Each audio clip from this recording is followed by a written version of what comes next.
Hello everyone.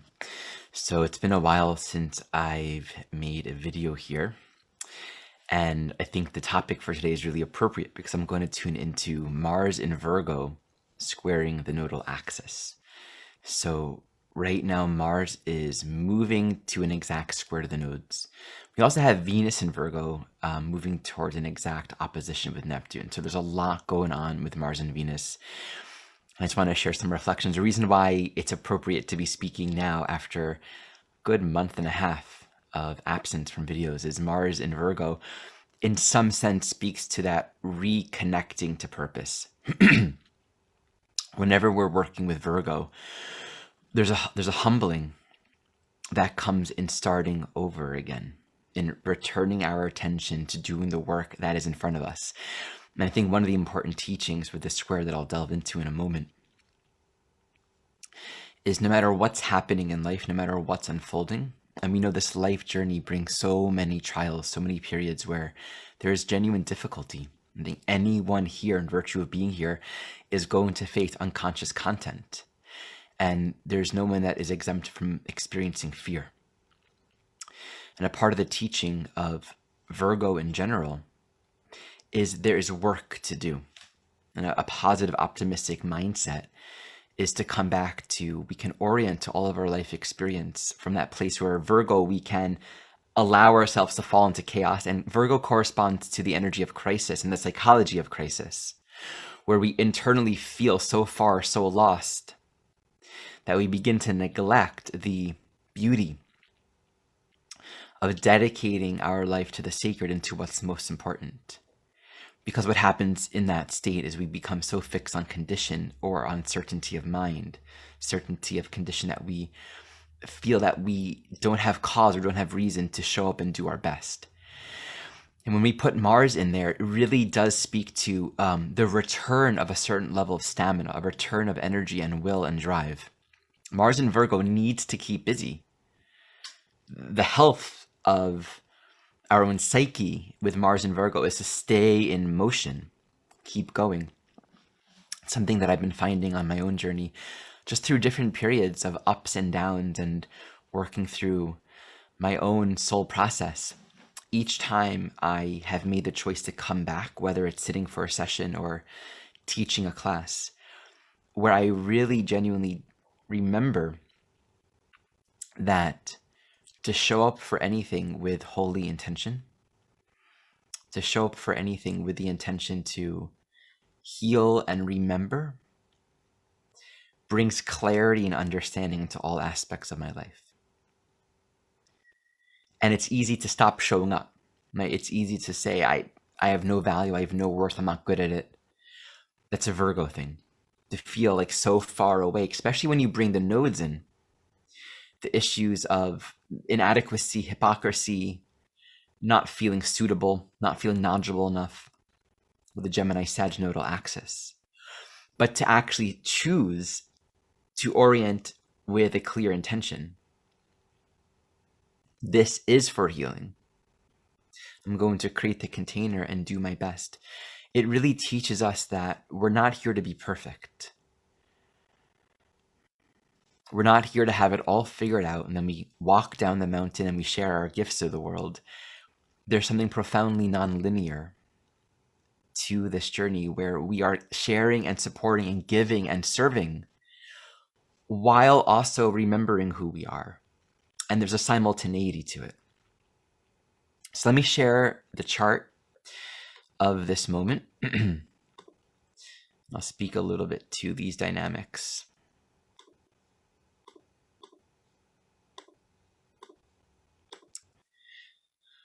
So I have actually all the planetary nodes up here too, which I don't usually show when I do these, so we'll just keep it there. It's nice to look at that. When I look at charts, I usually have the planetary nodes, and I also have a few asteroids. I have Lucifer and the asteroid Lilith. This is not Black Moon Lilith. This is actually the asteroid Lilith. So it's actually meaningful to note that Lucifer just passed an opposition to Neptune. So that's been very much in the field, and Venus is moving towards a conjunction with Lucifer. So that's, maybe I can talk more about Lucifer at some point. It's a meaningful archetype. So We have Mars here just a few days or so away from meeting a square to the nose. Let's see when it will actually do that.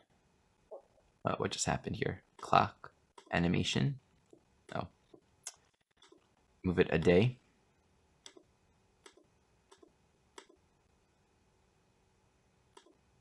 Yeah, so 3 days or so.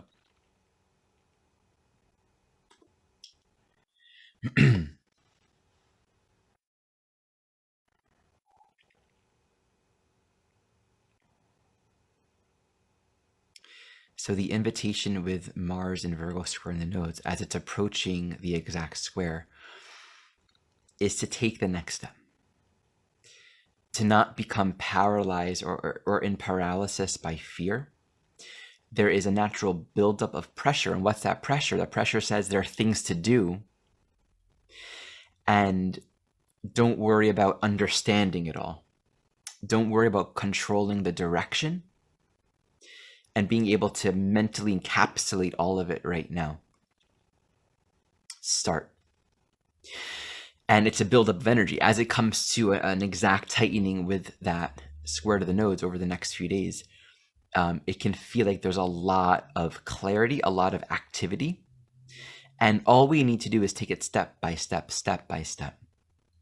If we try too hard to get it all figured out, we run the risk of applying old belief systems, old ways of thinking into the present moment.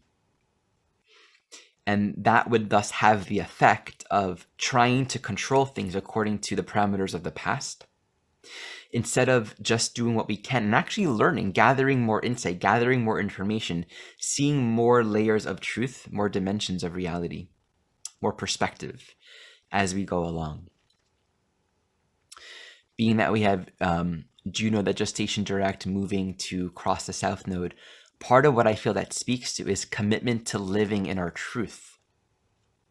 Right? So when all is said and done, at the end of the day, right, you let go of everything, all of the imperfections, all of the chaos, all of what feels unclear, all of what feels unready.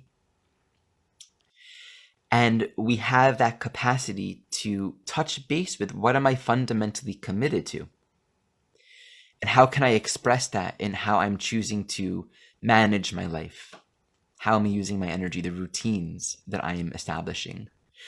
And I think, again, it's a part of the self-honesty piece here is don't try to have it all like, all right, every day for the rest of my life, I'm going to go do 2 hours of sadhana, 2 hours of practice. I'm going to start this course and write this book. It doesn't really work that way. Very seldomly does it work that way. Sometimes it can. And that's, we can easily get ahead of ourselves with a good idea or an aspiration that we want to achieve because we really want to be holy. We want to be pure. We want to do our best. We want to live a good, simple life. We want to do our work and live in peace. Jeff Green said, what's the key to happiness? This is one of my favorite quotes. It's to earnestly demonstrate the desire to do what God wants you to do and to do it. To genuinely live God's will and to do what you can to do it. That's where there's so much peace. That's where true happiness comes from. It's not in having it all figured out, it's starting. So being able to allow our essential commitment to express itself in how we're choosing to work with a container. I often think of Virgo as the things we do to support the things that we do. How are we going to be in relationship to the day that we're starting, to the day that we're initiating? So there's a lot of wisdom in being able to accept, okay, let me work on this aspect. Let me try this thing. I think this is actually a great time to say, okay, maybe I'm just making this up. For the duration that Mars is in Virgo, I'm going to do this practice every day, just committing to it. This way, we're not trying to make this whole, like, for the rest of my life, I'm going to do all these things. We're not usually that great at following through. It's not practical. It's not yet fully integrated in our self-knowledge. But to simply be gentle with ourselves and say, okay, I'm going to try this. I'm going to do this. It's something to think about. I've often found this in natal chart readings. And we have a strong Virgo, Sagittarius, Gemini square or T-square. It often speaks that tension of like, what do I do? How do I organize this? What choices do I make? And it's not so much about having it all figured out and having it all perfect. It's knowing your intention and doing your best. And it's often helpful to try different things, to say, I'm going to commit to this for a time and give my mind simplicity so I can learn from it. And I'll see how it goes. I'll see what happens. So there's a sort of wisdom in knowing how to navigate, trying things out and sticking with something long enough that it can actually help, that it could heal. Right? So what's true healing? True healing isn't of the body. True healing isn't in a condition. True healing is of the mind. True healing is the return of our attention to who we are, to what is fundamentally true. And so when we look for healing in conditions, I want to achieve a particular condition, we get solely fixed on that. Not that there is anything inherently wrong with, I want to achieve a certain body. I want to achieve a certain financial state. These are actually oftentimes very useful along the soul journey. But when we get totally and only fixed on a physical condition, we can get so fixated on it that we forget the deeper reason for being here. We forget that the real healing is an internal process. The real healing is in our self-knowledge, which expresses itself as how we live here, the choices we make and how we act. So it's a rededication of ourselves. And let's look at this chart again because it's meaningful to note. Venus moving to an opposition to Neptune. That's also, forgiveness, doing the best that we can, accepting imperfections, and healing conversations where there might feel like there's a lot of tension or stress and overwhelm. And also that Virgo inadequacy. There's so much in this chart, in the unfolding transits, that say there is an underlying grace and perfection, holiness, and do your best, show up, be honest with your deepest devotion, and keep focused on that. So that's my insight and perspective on the current transits. Thank you all so much for joining me. I actually feel called to share a beautiful song with you all. This song came through many years ago after when I went to visit Amachi, Amritananda Mahima, who's also known as the Hugging Saint. And this is just a devotional song to be a vessel, to become an instrument of love and healing.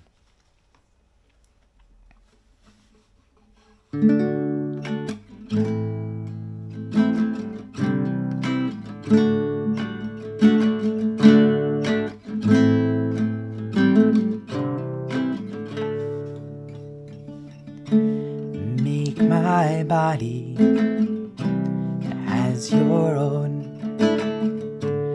Fill my mind with your thoughts.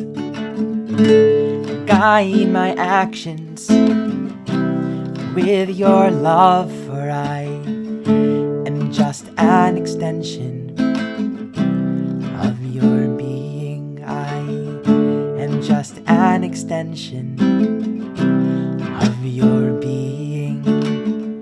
Oh, make my body as your own. Fill my mind, with your thoughts. Guide my actions with your love, for I am just an extension of your being. I am just an extension of your being.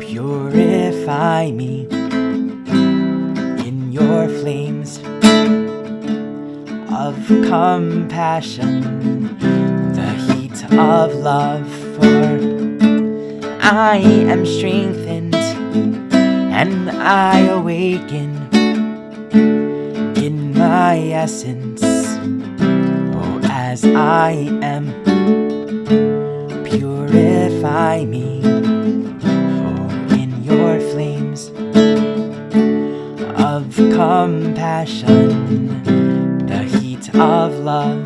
For I am strengthened, and I awaken in my essence. Oh, as I am, for I am strengthened, I awaken in my essence.